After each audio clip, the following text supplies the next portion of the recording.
Hi, I'm Steve. You can call me Steve.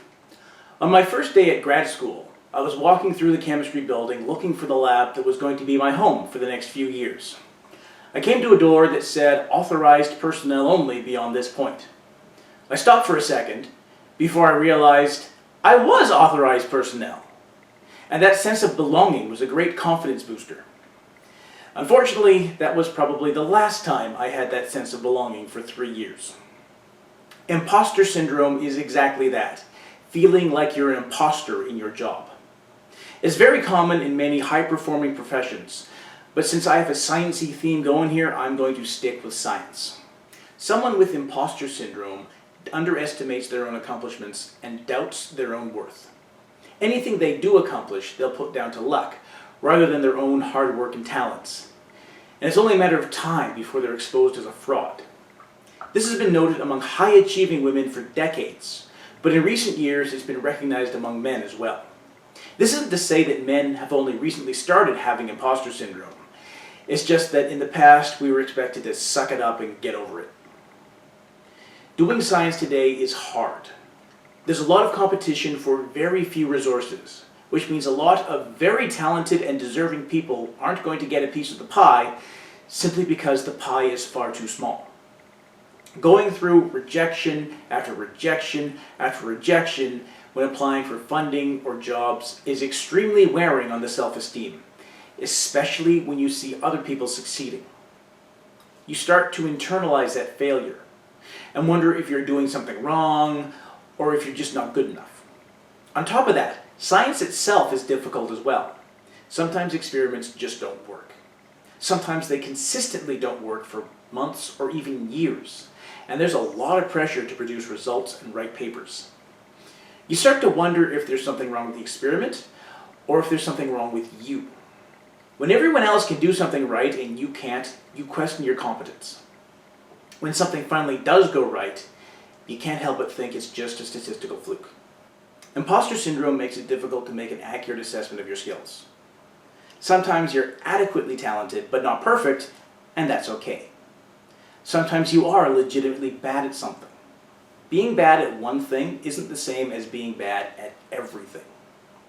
I spent 5 years discovering I am terrible at chemical synthesis. This doesn't make me a bad chemist. Not everyone in chemistry has to spend all of their time making stuff. Some people specialize in analyzing chemicals rather than making them. Some people are better at teaching or science communication. Having skills and talents outside of a narrowly defined box is not a failure. I didn't complete my PhD because I couldn't get any useful results. That was hard. I thought I was done with research and focused on getting a teaching job. A couple of years after I left grad school, I met a professor whose work I'd been trying to emulate. Turns out he wasn't having any luck either. In fact, that entire project was doomed to failure before I even started. That would have been nice to know when I was struggling in the lab and doubting my capabilities, but somebody had to find out it wasn't going to work, and that someone was me. The system we have in place just isn't set up to reward discoveries like that. Things have gotten better for me since then. For the past few years, I've been doing chemistry for a neutrino experiment. We're making chemical goo to put in our detector.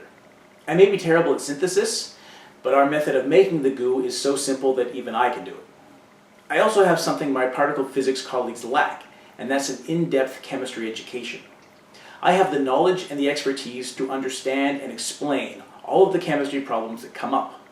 And I've taken the lead on some projects to better understand the goo we're making. This is a huge improvement on where I was 10 years ago. Not only am I more confident about my talents, my colleagues respect and value me, and that has helped immeasurably. That's imposter syndrome. It's something that's extremely prevalent in the sciences. If you've got it, you're not alone. You know that really cocky guy in the lab who seems like he can do no wrong? He's got it too.